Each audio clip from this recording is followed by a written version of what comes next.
Welcome to Dynamo's Dozen, the podcast that I bring you each and every single week, where I talk about whatever may be on my mind, from pro wrestling, sports, entertainment, music, movies, muesli, fresh socks and jocks, and everything in between, never forgetting the talc. And you are very welcome back to Dynamo's Dozen. With me, your glorious master of ceremonies, your host, joined by my co-host on these shows, Dynamo's Dozen Reviews A&E Documentaries, Mr. Niall, the Shopkeeper Hogan. Welcome back, Niall. How are you, my man? How's things?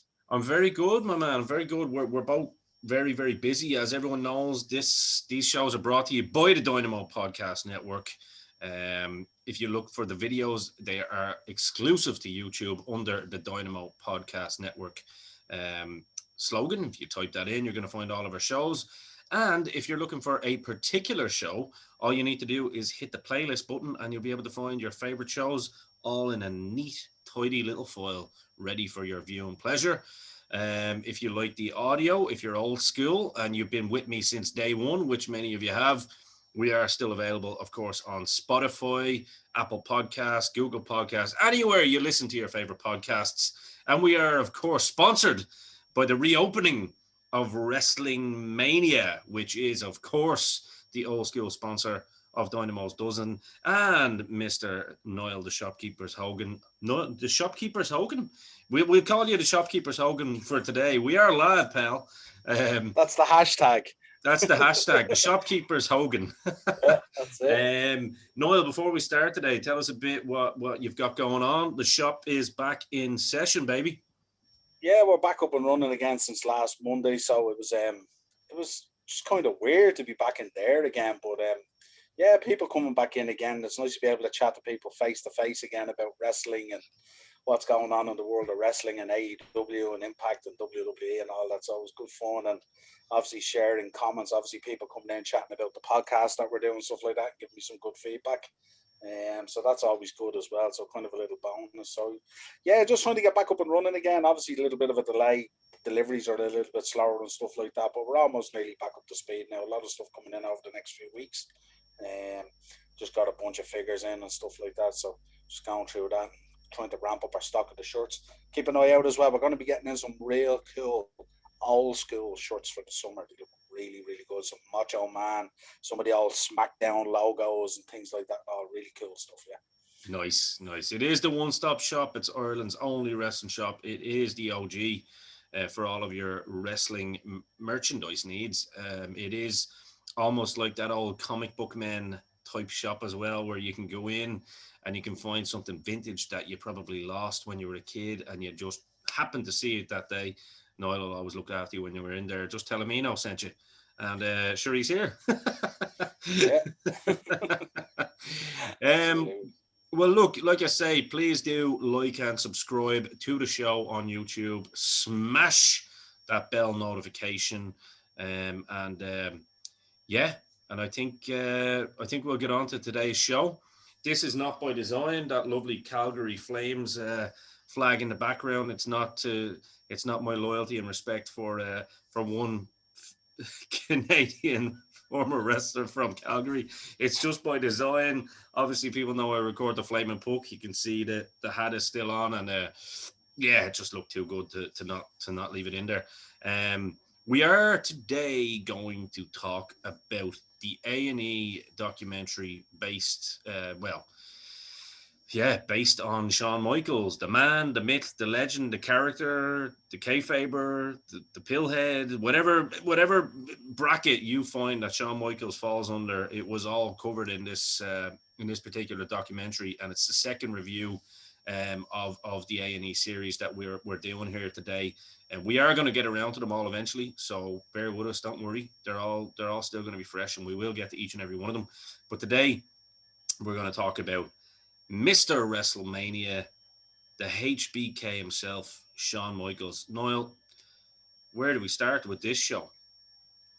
Well, again, like in previous episodes, another man who never forgot the talc by the sounds of things in this documentary. Evidently. But Yeah, where do you start with Shawn Michaels? Let's preface it by saying that the talc doesn't mean this particular thing. This was not where the slogan came from. For anyone that thinks the beauty of these shows is they're all over 18, so it doesn't matter. Anyway. That's true. Look, if that's what you want to assume, that's fine. We're okay with that. Yeah, we'll put a disclaimer. Yeah, exactly. I kind of really don't know where to begin with this guy. I mean, to me, he's, you know, my love for Shawn Michaels is without doubt. You know what I mean? What a performer! Yeah. You know, I mean, what an all-round charismatic guy. Oozes confidence. But in this documentary, we're seeing a kind of a different side to him. We're seeing a kind of an exposure of, how would you put it, like a kind of a weakness, a mental weakness in him and stuff like that and all. And, you know, it was interesting to see, like, how, like, I mean, obviously, we'll go through it, but when he started with Marty Jannetty and stuff like that, and they just became these party animals. Peckerheads, as the Undertaker called them. Yeah, and then it kind of goes through, you know, it goes through his career, and he, you know, kind of falls out of love with the business, and he picks up a few injuries, and he's, you know, he's frustrated with himself because he can't perform to the level that he wants to, and, you know, he kind of finds himself in the depths of painkillers and all this kind of stuff, and was down a couple of really bad pats. And, you know, that's the story of Shawn Michaels, isn't it? Then he comes back. I mean, his ring work, as people say, his ring work was without doubt, without question. It's what was happening outside the ring, and the pressure of carrying the belt at that stage. I mean, he was one of the first guys, really, when you think about it, from that smaller generation, if you like, to carry the weight and the you know, the weight of the title and carrying the company. And it became too much for him, without a shadow of a doubt, you know. It was the second smaller guy to do it, and yeah, one went away for a year knowing that the pressure was going to get too much, and just waited for the time to pounce back. And that's kind of essentially what it was. It's it almost I mean, it's inevitable that the narrative leads obviously to you know, to Montreal and stuff, and we may as well get that out of the way first, so that we don't end on it, because I mean, we don't want to just do another Montreal screwjob show. No. I'm going to be very fair in my analysis as well of it, but I'm also going to be very honest about it too. And a lot of the stuff I saw, and it kind of just clarified for me that there was a lot of bullshit about these kind of excuses that, you know, that the smile was lost and that magic knee injury, but then he's jumping up on a table and doing a backflip, and, you know, it was, you know, fell out of love with the business until you had to drop the belt to a guy, and then suddenly back. So it was kind of, it's one of those things. I definitely feel it was very WWE influenced, you know what I mean? Because, you know, we all know that it was one Marine that beat up Shawn. I mean, there's enough people that were there that clarified that. Davey and Pac clarified it. Jim Cornette's come out since and obviously done his review on it. But of course, Hunter has to say it was 9 Marines that beat him up, and, you know, it's so those sort of little things, as I say, are very, very WWE driven. You know, kayfabe is still alive and well. Only when it suits them, though. You know, it's like not when it's a curtain call. I'm not sure totally how driven it was WWE. I know there's aspects of it is that way, but God, there's a hell of a lot of commentary in terms of the drug taking and stuff like that. Well, that's one of the things that was quite honest, and it was the first. Actually, I was very, very surprised and also, you know, respectful of the fact that they talked about that, because, you know, we always knew Shawn was probably a little bollocks outside and like this kind of recreational use of certain substances and stuff like that, and was probably a womanizer. But, you know, most people used to be like, Shawn's definitely batting for the other team, like, it's a bit odd. But quite the opposite. I mean, he was definitely living the, you know, the Motley Crue lifestyle, you know what I mean? Yeah. Rockers by name, rockers by nature. Yeah, like, I mean, the boys were, you know, there was different women every night. There was, you know, a lot of drugs. I mean, you know, you mentioned Shawn, you know, called one of the promoters out, was like, give you 50 quid and the rest in cocaine. Like, yeah, 50 in dollars and 50 in powder. Yeah. So it was actually quite honest, quite an honest review of you know, of his life inside the ring. What I did also like, I suppose, for Shawn was that you did get to see where that passion for the business came from as well. You know what I mean? It was just like first generation, very much like, you know, myself or whatever, like, you know, not growing up in a family or anything with it, but seeing the support of the dad and the mom, who obviously looked very, very supportive. His parents were probably the complete opposite of what Shawn was. You know, you can tell that. Father was a military man, so, and there was a lot of, I'm sure there was a lot of regiment and respect in there, but the dad obviously gives him the dough to go and do that training with Jose Lothario. And it's mad when you see it, isn't it? Like how many people just said it was just like a natural getting in the ring. You know what I mean? It was just the bit with the dad paying the money to go and do the wrestling training and stuff like that. I was actually quite shocked at that, because if you listen to his dad, the build up to that, he'd no time for pro wrestling at all. No. You know what I mean? And then suddenly you can imagine, like, if you walked into your dad and he's no time for pro wrestling at all, and he said, "Dad, there's a training school down here with Jose Lothario. He's charging $3,000 and he's going to train me to be a pro wrestler." I know your dad and my dad kick us up the backside and send us down the road. But this guy, he went and actually sparred and says, "Well, look, if that's what you want to do, I'm all in and we're going to do it." And I was kind of shocked at that with him being a military man as well, you know, because I thought being a military man, I imagine he worked very hard for whatever money he has, and he's seen a lot of stuff that wouldn't be very pleasant and had to earn his money big time. Oh, yeah. And $3,000 back then would be a lot of money as well, you know? Hell yeah. Yeah. Oh, I was actually shocked at the dad being so supportive. It was nice to see, wasn't it? And obviously it turns out he made the right choice. I mean, in terms of what we got to see in the ring, he made the right choice. Whether he made the right choice for his son's extracurricular activities afterwards, he'd probably have something to say about that. But no, let's be fair to Shawn. People are expecting me to have a burial of Shawn Michaels here for whatever reason. But what I think a lot of people don't realize, Niall, other than maybe yourself, is like how important Shawn Michaels was to me as a fan growing up. Because I mean, you know, there was Shawn and Bret, and everyone knows me as a Bret guy. But what people don't realize is that used to be a very, very hard thing to have to do as a fan for me as a 10-year-old kid, because like I love both, and I was like, why are my two favorites like fighting? Why can't they both be like a tag team? It'd be great.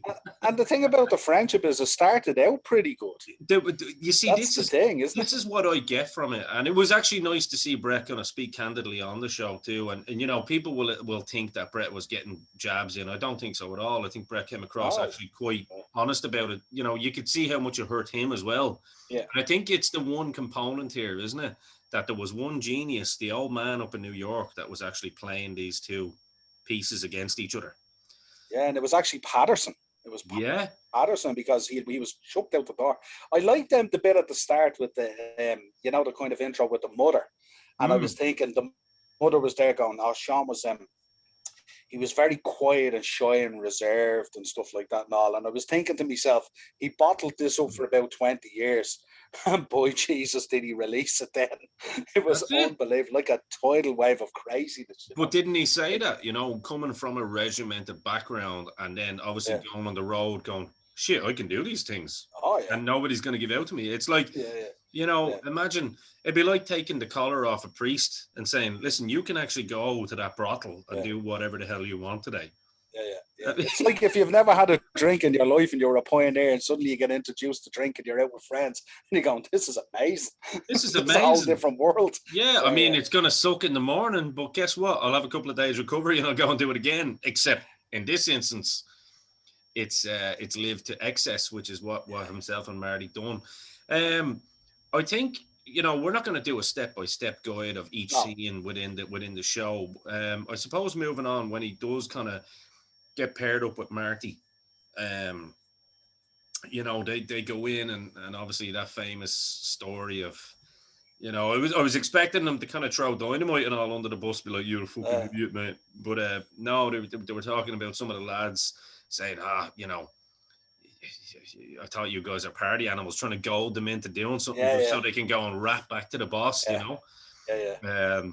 And Shawn's still adamant on that story that they didn't do shit, like, you know what I mean? So it depends on what account you listen to. They were totally ribbed into getting sacked by the boys, right? They were 100%. And the thing about it is, I think that's one of the things, because we all know Shawn probably doesn't have the best track record of telling the truth. You know what I mean? Let's be real.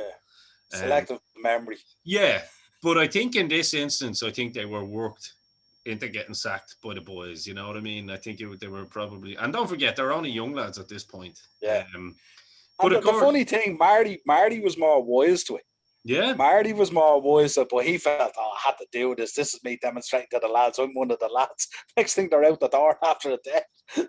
Sorry, we got nothing for you, you know? Yeah.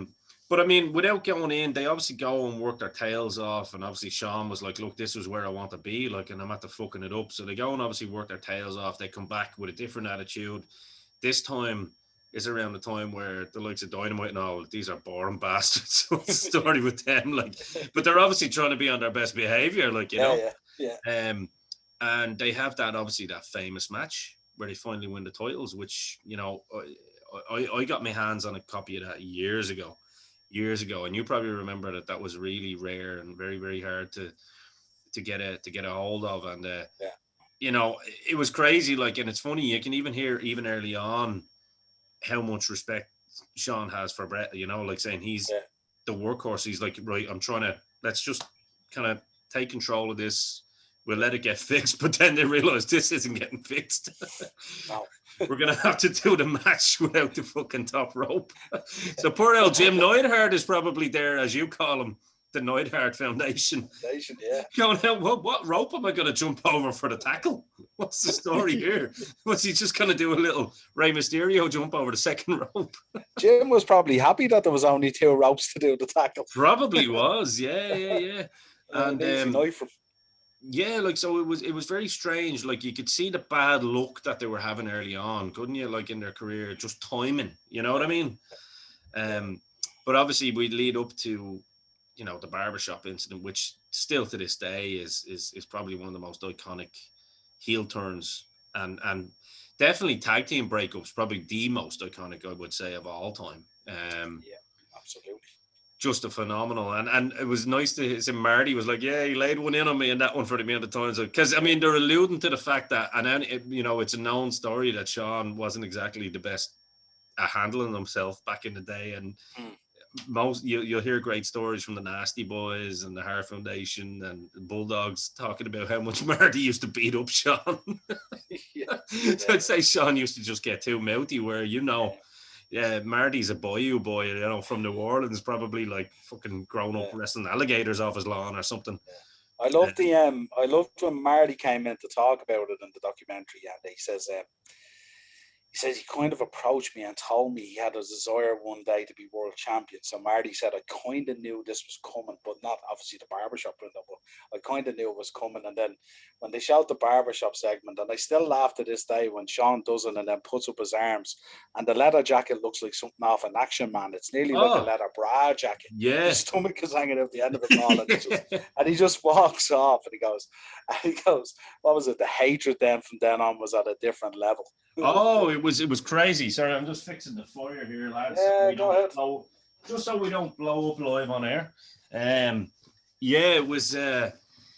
It was kind of, that was kind of the downfall, wasn't it? And it's funny because, you know, Marty was, you know, every bit as good a worker as Shawn was back in the day, but you could see that there was just different elements of charisma, luck. Shawn just fell into that 80s rock star, cocky, you know, Bret Michaels, Vince Neil, Axl Rose type of persona. And Marty was almost like the little white meat babyface, you know, just coming out doing the same moves and kind of in the Ricky Morton vein, you know. I laughed when Kevin Nash called it the Kentucky waterfall mullet. I just thought that was brilliant. What a description. Kevin Nash is brilliant at those. I mean, like, don't forget, he coined the vanilla midget phrase as well. Like, so Kevin Nash is actually very good at those. But I mean, obviously Shawn has that run. I mean, this is when I started becoming a Shawn fan, even though he's a heel back then, even though I'm young enough, I was still, you remember, I had the first Hasbro figure, you know what I mean? Coming out with Sherry, it was just absolutely perfect. It was the perfect gimmick, and he lived it and he fit it. But I mean, you're starting to see, when you're watching it from the outside, and if you're looking at it from a psychological point of view, he's becoming everything that it's like he wants to get away from the real person behind. It's almost like he hasn't found who the real Michael Higginbottom is, you know what I mean? So he's living vicariously through this, and that's it. He's Shawn Michaels now. It's almost like he's something to prove to himself and everyone. It's always like he had a chip on his shoulder from a very early age, isn't it? Yeah, I mean, they described it well in the documentary where they said there was one Shawn Michaels, but there was two lives. And it was a real great description of it, really, when you think about it. He was just, once he went into that Heartbreak Kid mode, he was just out there, like, and the flamboyance was at a different level. Obviously, Sherry there was pivotal as well. Oh, yeah. But just to see him there, it got so outlandish and so crazy. It's impossible to describe it. Like, I mean, I presume it started with the Rockers. I mean, they were fairly outlandish as well with their gear and stuff like that. As they said in the documentary, they were, imitators that became innovators, and it's very true.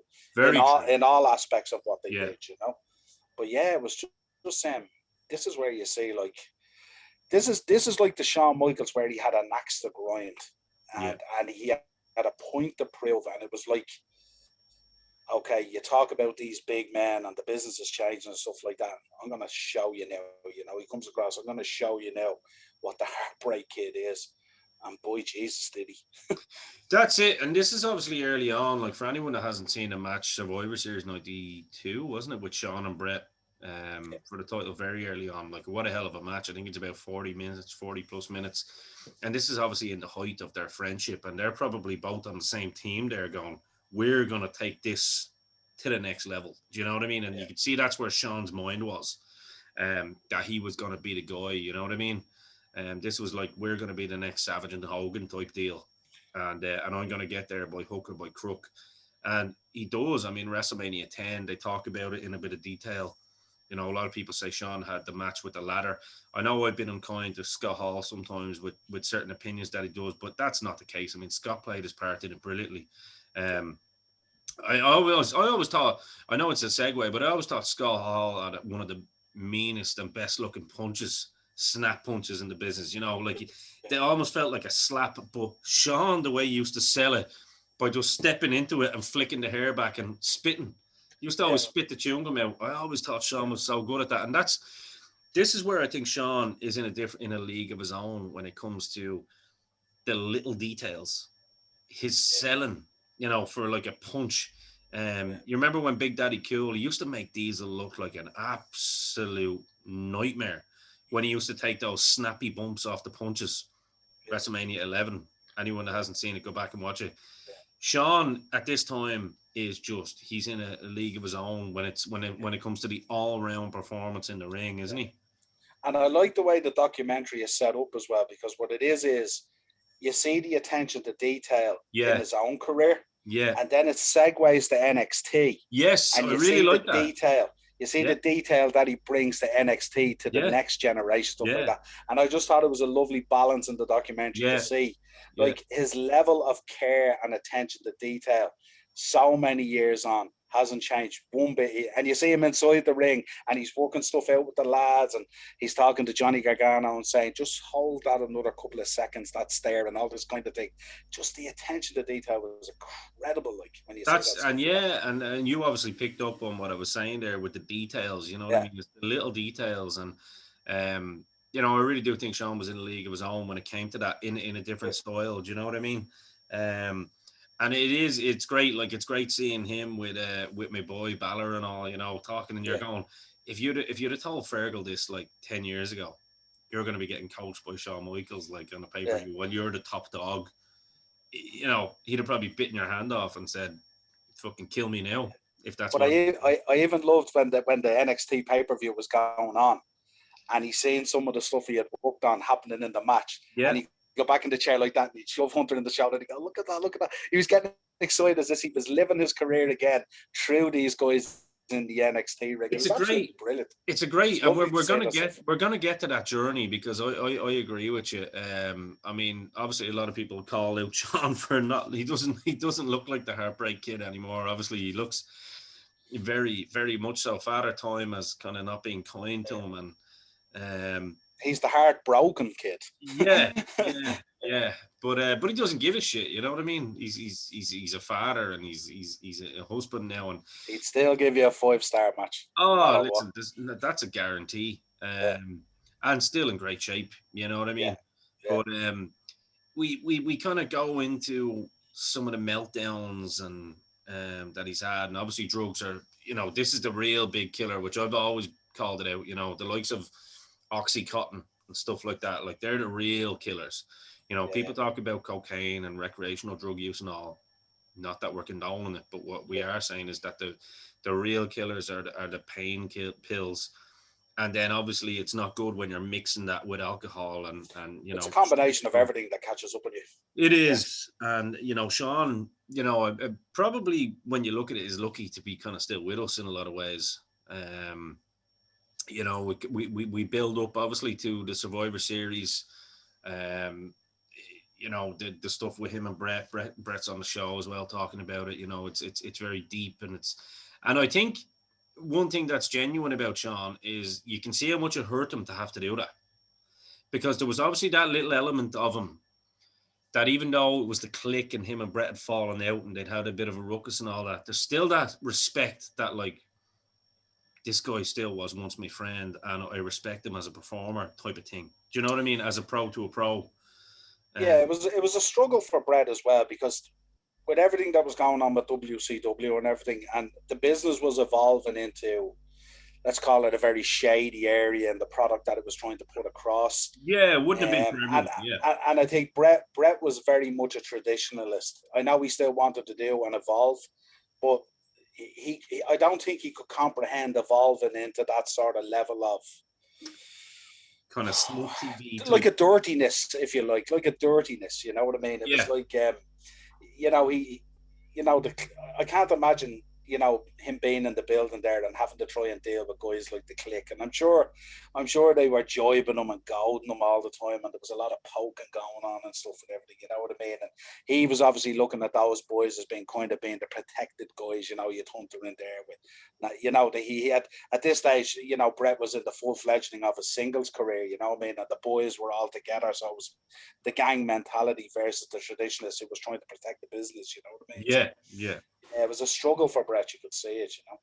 Yeah, and it was kind of, as I said, it was something that you could see even Shawn to this day still talking about that. I think he still struggles knowing that he did that or that he had a part in it. You know what I mean? Um, Yeah, and I mean that's what I mean. What I'm trying to say is that you could see that there was obviously there was still some respect there from a previous relationship gone by. You can have. We've all fallen out with friends and stuff, but then when you hear something bad's happened to them or something, automatically you go, "Oh shit!" Like, you know what I mean? It's just yeah, one of those things. It's natural. It's natural. yeah, Um, but obviously, I suppose for any Brett fans out there, they might call it instant karma. When he goes, and like obviously Vince has kind of put all his eggs into the Shawn basket and thinking him and Austin are the future, and obviously Shawn kind of, and listen, this isn't me kind of saying it in any derogatory way, because I don't, regardless, of who it is, I don't take pleasure in anyone's kind of demise, mentally or internally. So, and I certainly don't for Shawn either. Obviously he gets hurt. I mean, I know some people like Jim Cornette have come out and said, like, he doesn't think he got hurt on that casket or whatever. He thinks it was more mentally that he was hurt. His body was breaking down purely from the drug and alcohol abuse. And look, that's for other people to speculate. We weren't there. We can only speculate on what we saw, and we have to kind of take them at face value. But what we do know is, Shawn as a human being was breaking down. I mean, relationships were starting to break down.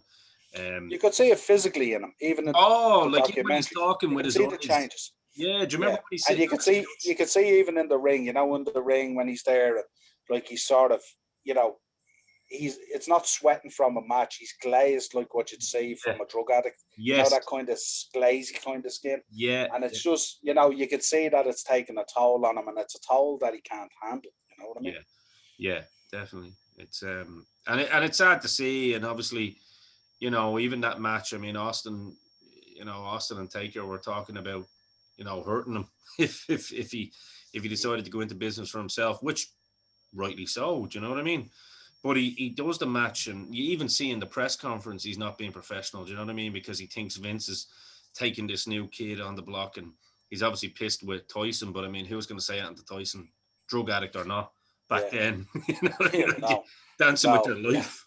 Yeah, you could see with the punch in the ring even that Tyson just about worked it.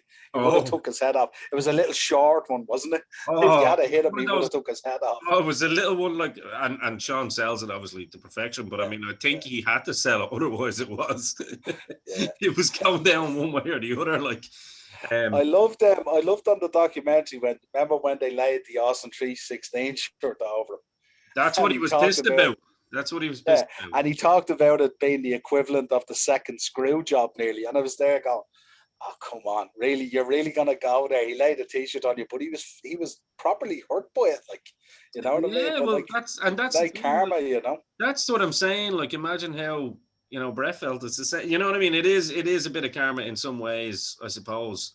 But not that I'm all about that noise. I mean, maybe when I'm younger, yeah, but like nowadays you're like tit for tat. But at the same time, it was a little bit of, I suppose, you reap what you sow kind of deal. And then kind of kicking the door, opening all the press conference and all. It's like, it's a good job. There's probably 50 yards between you and Mike and even Austin. You know what I mean?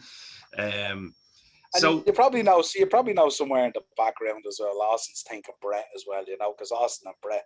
Oh, they're tight, like, kind of, yeah. You know what I mean? Exactly. So you're thinking, you fucked my mate. And now I've got you. You know what I mean? Yeah. But this is kind of really the beginning of the end for part one of Shawn, isn't it? Like, I mean, it's a spiral from here. He's obviously gone home. He's still getting paid. I think he was still getting paid something like 15 grand a week on his contract. Yeah. So imagine someone who's gone home. He's lost everything the only thing that he knows, but he's got the money to support every bad habit that he could possibly have.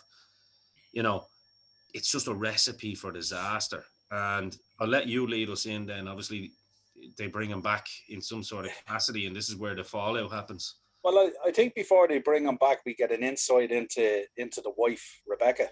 Yeah. Whisper, one of the Nitro girls, and she starts detailing about what she had to go through, and she starts from when she sort of went for 2 weeks dating him, and then they suddenly got married and they moved in, and all of a sudden this, not a monster, but she sees firsthand him passing out from the drug use, and she was checking him all the time. And you hear Hunter talking about when he was around him, he'd be going in and out of rooms, checking them every 3 hours to make sure, all right, propping them up sideways in the bed to make sure he didn't pass away or choke on his vomit or something like that, you know what I mean? And then you see Shawn having this moment with the son Cameron. Mm-hmm. And this is his very sad moment. Very, very sad story, actually. Yeah, but again, a very detailed and a story that really brings you on this journey to where he kind of finds himself again, if you like. But I can't even begin to imagine what Rebecca went through with him during those times. It must have been difficult, man. Basically, kazong 24/7. Now, this is a guy who's after going home. He's now sitting at home, strung out on pain pills and whatever else. And this was a man who was at the pinnacle of his career, but just couldn't handle it. You know what I mean? So I could imagine she went through an awful lot of stuff, you know. But yeah, that he fell out with Hunter. You know, him and Hunter had a massive row, and they fell out didn't speak for nearly 2 years, and then he got himself. He kind of came around, found God. It was nice to see Big Daddy Cool saying that to him as well. Big Daddy Cool being honest as well, saying, "This one's on you, brother. You caused this. You've got to mend this one." You know. Yeah, absolutely. And it was good to see that when you heard Hunter and him talking about it, how much it hurt them. These guys were proper tight. I mean, oh yeah.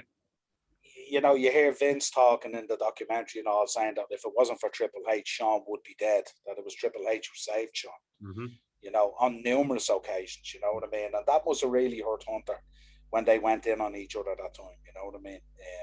After everything they'd been through. I mean, if you think about, even if you reference back to the Click, it was Hunter who really took the brunt of that. You know what I mean? When you think about it. But that's it. You know what I mean? Like, and in fairness to Hunter, like, you know, he took it on the chin as well and built himself back up from the ground up, essentially, from coming out of pig shit. Yeah, you know what I mean? Absolutely, yeah. And a lot of the time, that's what people don't realize when you think about it. Like, he was bottom of the barrel there, and then he had to work himself right up again. That's true. What he became, you know. Yeah. But then we get the comeback at SummerSlam 2002, and God, have we ever seen a better Shawn Michaels on a comeback? I mean, it's funny. Hasn't missed a beat. I remember being on Bray Beach with two coaches of mine. I won't mention names, and you know what I'm talking about. And I remember telling a man there that knows Shawn very well now. It's like, did you see Shawn Michaels come back? He's like, no, I haven't watched it yet. And I remember word for word, this is what the Prince said, right? I don't know whether I want to watch it yet. Because I heard because remember the only near botching that match was when he tried to jump over the top rope, but it wasn't in that match. It was on Raw. Yeah. Do you remember building up to it? Yeah. And I was like, no, that was what it was. Sorry, he goes, I saw him on Raw botching that. I don't know whether I want to watch like a half Shawn Michaels. I was like, no, this is not a half. This is full Shawn Michaels. And I remember the build up to that match. It was obviously Bischoff was the GM, wasn't he? And they were begging him to just sanction it. Hunter was going in, give it to me. And Shawn was like, give me this match. It's like it never happened, but it's happening. And the build up to that was absolutely phenomenal because it was very much like the Mega Powers collide. You know what I mean? It means much more than this to give a shout out to our fellow podman Jay Kennedy, and it was something of beauty, and that was for me. It was like, could this be a run? Because I mean, at the time when you're watching it, the dirt sheets weren't as clued in as they are now. So you're thinking, is this just a one-off, like a redemption, a one-off Shawn Michaels return? And sure enough, he comes back, and he obviously comes back later with that dodgy haircut in the Elimination Chamber and the half-made gear. Yeah, he has the bob. the little Dutch schoolboy from the 70s haircut. I always say with Shawn Michaels, if you get a non-sanctioned fight or a street fight, you put Shawn Michaels in a pair of jeans. My God, you get some performer. It's mad, isn't it? Me and a shout out to old friend Kev Rocks. We used to always say, for a man that was such a rock star and used to love going around, in the best of gear, like in the ring, with the biker boots and the beautiful looking tights and all that he'd have. The lad had the worst dress sense outside the ring ever. Do you remember he used to wear those stupid little? He'd wear like the suit trousers with no socks and a pair of those dubes. Yeah, or those. Remember the square strappy vests? They go straight down. Yeah, and then he was reffing. He was the ref for the Iron Man match with The Rock and Triple H, and he wore the little speedos. So it was like, what is Axl Rose doing here?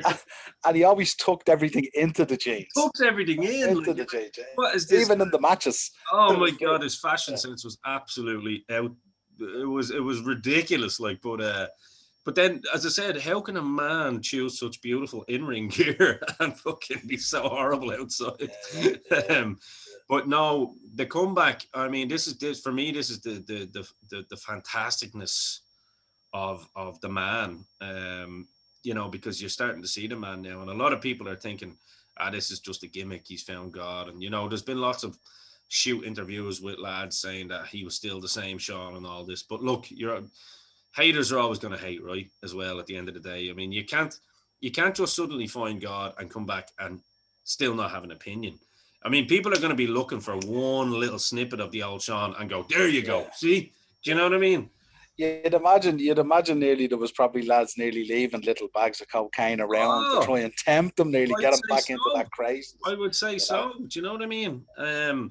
But there's plenty of guys there that, look, it is what it is. I know Helms has come out and said that, Shawn was still the same prick and all this, but Helms seemed to want to fight everyone back in the day, to be fair. Yeah. It's like, I think in fairness to him, if you make a promise to your son, I know I'm a father, if you make a promise to your son, that's a fairly serious promise. And I think he did do it. And I mean, the second coming of Shawn Michaels, I mean, some would say that's probably the best. Yeah. Well, I was lucky enough, as we move into the latter end of the documentary now, I was lucky enough to be at two of those great matches. I was in Orlando for the Ric Flair retirement match, which, to this day, even when I watch it, I still cry. Listen, you're going to get me going now even thinking about it. I know, yeah. And I just... Don't do that to a host. I know, it was just such a special ending to, a man that we love and revere, and Ric Flair. And two guys when you think about their careers, not overly dissimilar. No, one kind of wore the heart on the sleeve and let you know what he was doing. Yeah. The other was kind of like dying on the inside. You know what I mean? Yeah, and couldn't find that vehicle. I think if he had let it out, he probably would have dealt with it better. But yeah, that retirement match, I can't say enough about it. Just the whole stadium was in floods of tears. You know, when Flair gets up, as he always does, and you look at Flair's body, there's bits hanging everywhere. He's so old. He's calling the man, come on. And Shawn tells him, I'm sorry, I love you, and hits him with the kick, and that's it. And then Shawn tells him he loves him, bails out of the ring and leaves it to Richter. And that's a heck of a ramp to walk back when you're retiring. That ramp is like a runway. Yeah. But it was a very special night that night in Orlando, and I was delighted that I was there for it. I've picked some real good ones, in fairness. You fucking have, yeah. And then, of course, what's possibly one of the two greatest Mania matches of all time that involves two of the same lads. Heaven and Hell. That Heaven and Hell one with Undertaker is just unbelievable again. And particularly in what was a pretty poor Mania, believe it or not. But that match was just, Taker talks about it, Shawn coming down out of the sky dressed all in white, you know, like heaven and God, and you see Taker coming up from underneath the platform like that, and it's like heaven and hell. That's the way. Which you would think for a born again Christian is probably blasphemic not to play God. Yeah, I mean, I'd say to be honest with you, I'd say he struggled with it as well in terms of his beliefs and what he was doing. But I think out of respect for Taker, I think he knew he had to park a little bit of that for what was involved, and the magnitude of the match was very important, you know. And you could see them when they go backstage after the match. You get a few segments there, and you could see him and Taker, and they're embracing, and Hunter and Vince, and they're embracing, and it was. And that's where the relationship between obviously Mark Calloway, Undertaker, and Shawn Michaels actually starts becoming a relationship, because Taker was very honest about it. He goes, I didn't like the guy back in the day. So I think that shows that the Michaels that came back was legitimate, you know what I mean? And then obviously we lead into, and I'll let you take this over so I'm not called biased in any way, shape or form. We obviously see, you know, Shawn says it himself. And I mean, look, I think Shawn is very, very genuine about wanting to make up with Bret. And I mean, look, the two of the boys are like that nowadays. I was listening to a podcast with, which isn't like very well known over this side of the pond, but Jack Rougeau has a podcast, and he had Bret on it there a few months ago during the pandemic, and Shawn came in on it on the phone or on Zoom to chat with him, and Shawn is there with Bret going, "Hey Bret, how are you, brother?" And he's like, "How's the cats?" And he's like naming the cats and all. And Bret's like, "How you doing, Shawn?" You can see it's a very nice thing to see, because it's almost like that redemption. You know what I mean? But why don't you talk about, obviously, because Shawn, it seemed like it was something on Shawn's mind that he knows he probably put the guy through fucking hell, as he said in his own retirement speech at the very end. I think it was actually, correct me if I'm wrong, Shawn's retirement speech, he said he left Bret till last, didn't he? He said, there's one guy in the back I want to apologise to. So yeah, well, I think even in the documentary you see it, he says his most proud moment was the world title, and his least proud moment obviously was Montreal. Yeah. And there's a lot of regrets about that. I mean, I'm sure Shawn had a number of, you know, nights awake, sitting up thinking about what happened that night. You know what I mean? Yeah. I'd say it didn't sit well with him at all. I think he was acting under the instruction of what he felt at the time had to be done. Yeah. And, you know, as a mark of respect to him as well, I mean, the gaffer came in and said, this is all on me. He still tried to cover for Shawn even that day, you know what I mean? And took the slap off Bret.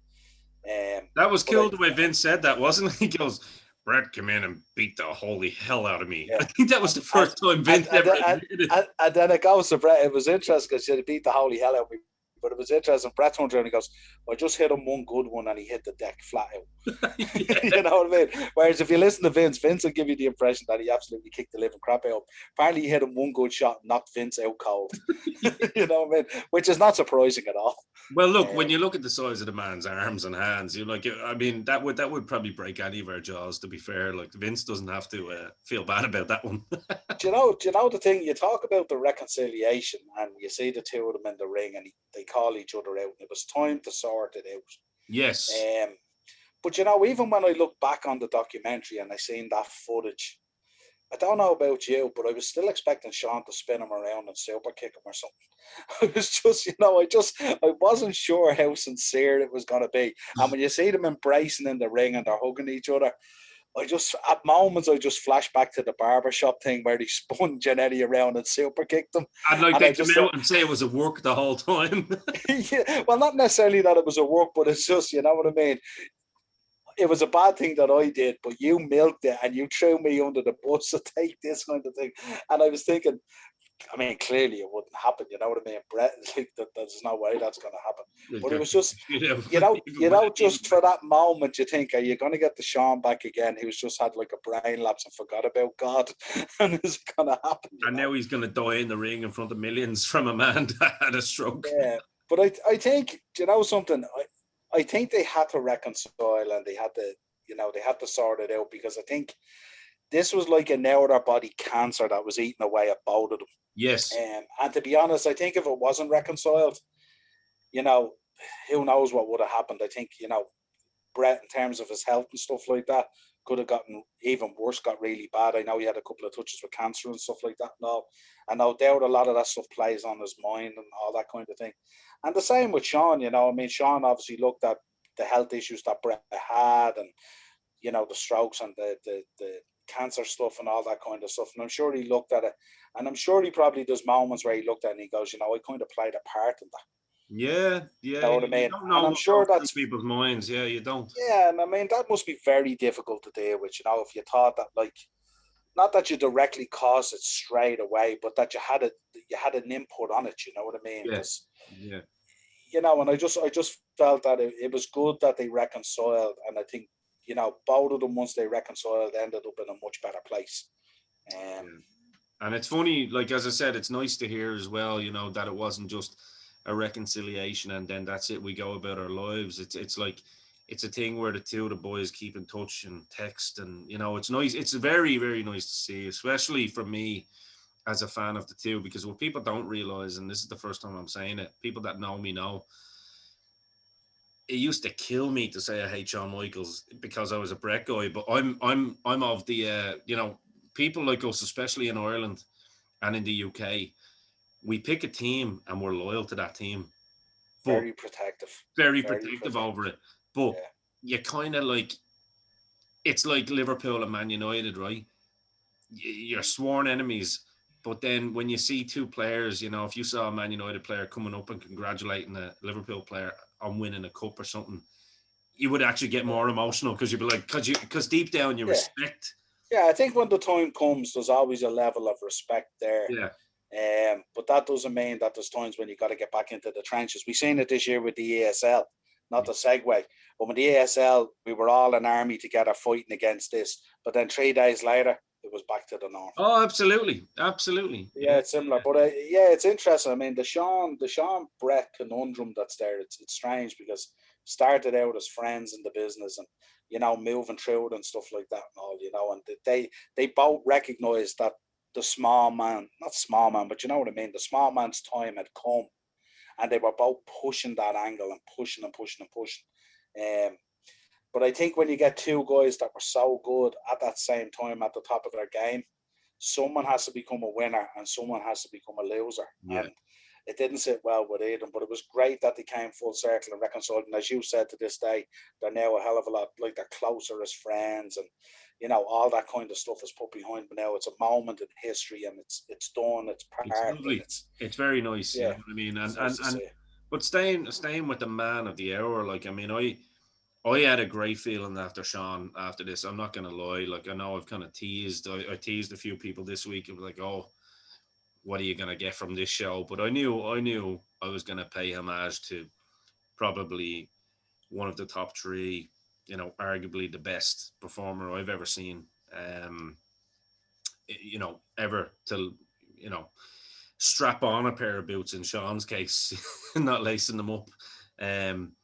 So I mean, I thought it was a good documentary, and I think the fact that it shows the man now and obviously enjoying life. And as you said, that touched me in a lot of ways, seeing how he is with the guys in NXT and giving back to the business in the way that he is. I mean, it's incredible because I've got and loving it and loving it. I mean, I've got some good friends down there in the Performance Center, obviously. You know, I mean, like, even shout out to John Moss, you know, who's been on the podcast, and someone that, you know, I was lucky enough to learn under a long time ago. Seeing him down there working with the likes of Shawn, and seeing Shawn help someone like Balor put their matches together, and you know, Jordan. I thought Adam Cole was brilliant, because we think of Adam Cole as being the arrogant, undisputed era and all that. And he's just sitting there like a little fanboy going, I'm here getting coached by Shawn Michaels and all. He's just like, getting all hot about it. How could that not be a thing? I mean, you have to mark out for something like that. You know, like if I had one day's tutelage under Shawn, and I'd say, right, kill me now then. That's grand. But when you see the boys around them and stuff like that, and you know, obviously they're under pressure, they're working stuff out, the very serious side of the business and stuff like that, but they're all smiling as they're talking about, all smiling. Even when he approaches Balor, you know, backstage there, and Balor just has the grin from ear to ear, that like he's just, I'm around Shawn Michaels. You know what I mean? Like, it's fantastic, and it's great to see that there's that admiration there as well. It's not like, you know, who's this old bollocks? You know what I mean? It's great to see that admiration there. Because he could still go in and outshine any of them any given day. Yeah, and you even see when it showed him doing the training school and all, and there's Daniel Bryan in the back of the picture at the training school, and it's lovely to see how all this stuff just comes full circle in that whole loop that we love so much called professional wrestling. Yeah, I thought it was amazing, and it's a great redemption story too. Yeah, and I think they couldn't end it any better than what they said. Like, I mean, he came out and it was very simple that, like, this is how he left it, was that, you know, the business that nearly killed him actually saved him. Yeah. And the one thing I took out of the documentary was, as wrestling fans, we're so lucky to still have Shawn Michaels. Yeah. Because that could have went really bad. And I just, that's the one thing I took out of it, that, you know, anytime I think about pro wrestling, I'm going to cherish the fact that Shawn Michaels is still around, passing on stuff to the next generation and all the other stuff that he gave us. Because if you think about it, we may not have ever got the Flair retirement match. We may never have got the Shawn Taker matches, all that kind of stuff. Can you imagine the hole in the legacy of the business if all those iconic matches hadn't happened, because it had to took a real sharp turn left, you know? Oh, absolutely. Absolutely. So that's kind of what I took out of it, you know. Me too. I think it's a great redemption story. It's very honest, you know what I mean? Like I said, I think it shows a man that was willing to you know, show the skeletons that he had, and stand by each of them. And yeah, I thought it was absolutely amazing, and it's just long may he live and prosper, basically. Yeah, I actually, there's one thing I didn't mention while we were going through it, but when they went to Brett and they said to Brett, so, you know, what about Shawn? He goes, I wanted to kill him. And you could tell by Brett, he actually meant it, that he actually physically wanted to kill him. You know what I mean? But I just thought it was brilliant. Brett was sitting there and he's in the grey T-shirt, real relaxed in the chair, you know.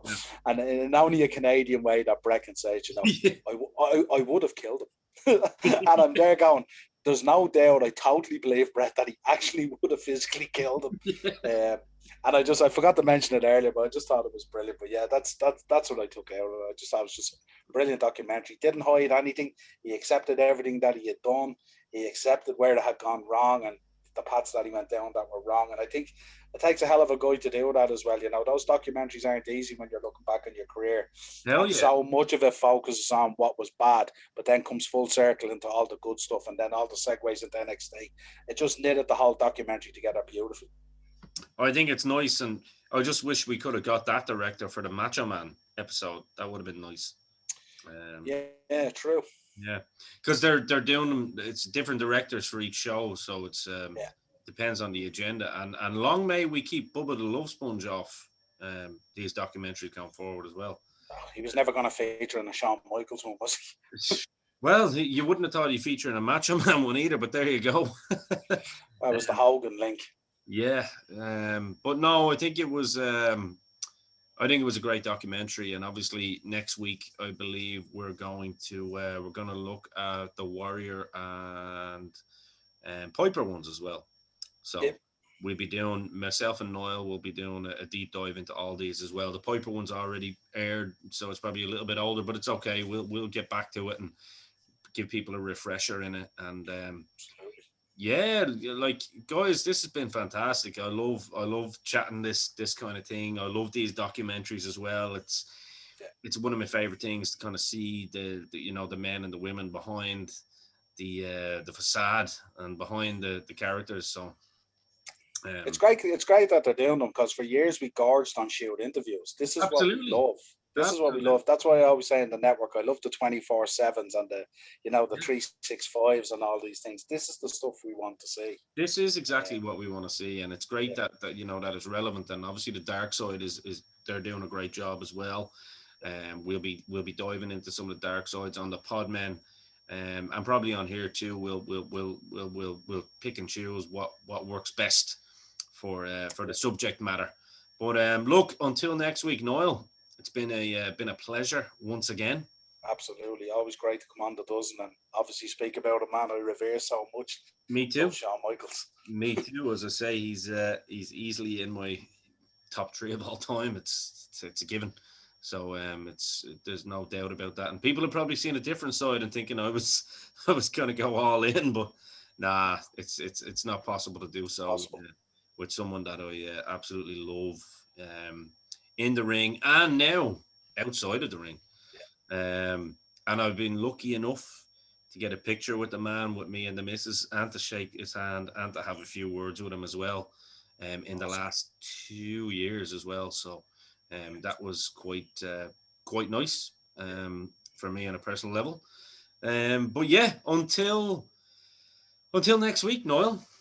I think all we can say is follow us everywhere you find our podcast. Follow Niall's show, of course, if you're a football fan, the Upper Tier, which is also on the Dynamo Podcast Network. We have a brand new show, which may have debuted by the time you see this, on the Slab, which is a horror podcast. And we have a big guest announcement coming up next week as well. Just think Friday the 13th, we have a very special guest on that show, myself and Carl Kingwoe, who also runs Kingwoe's Court, and he happened to do a show with his idol there recently, Kirk Weinstein, from Crowbar. Great show. Of course, Retrotainment, where Ted and Greg give you a deep dive into old classic movies of their choosing. Another great show. And what else are we missing? The Four Podmen, of The course, which Podman, of course, join yeah. us every single week. The Flaming Puck, if you like your ice hockey, for all of our Canadian and American listeners out there, we concentrate solely on the Flames, but we're making a lot of new hockey fans off the back of it as well that are choosing different teams than the Flames just because they like how impassioned the conversations are. And myself and Alex will be starting a Chelsea Football Club podcast as well, which will be airing probably close to the time this releases as well. So there's lots and lots going on in the world of the Dynamo Podcast Network. If you are a guy or a girl out there that loves podcasting and would love to do your own show, you have ideas for your own show, things like that, hit me or Niall up, and we'll be more than happy to help you in any way that we can. And yeah, please keep liking, subscribing, commenting as much as you can, sharing the shit out of all these shows, and keep supporting independent podcasts and YouTube content, because a lot of work goes in the background. But look, that's enough spiel and plugging from me and Niall.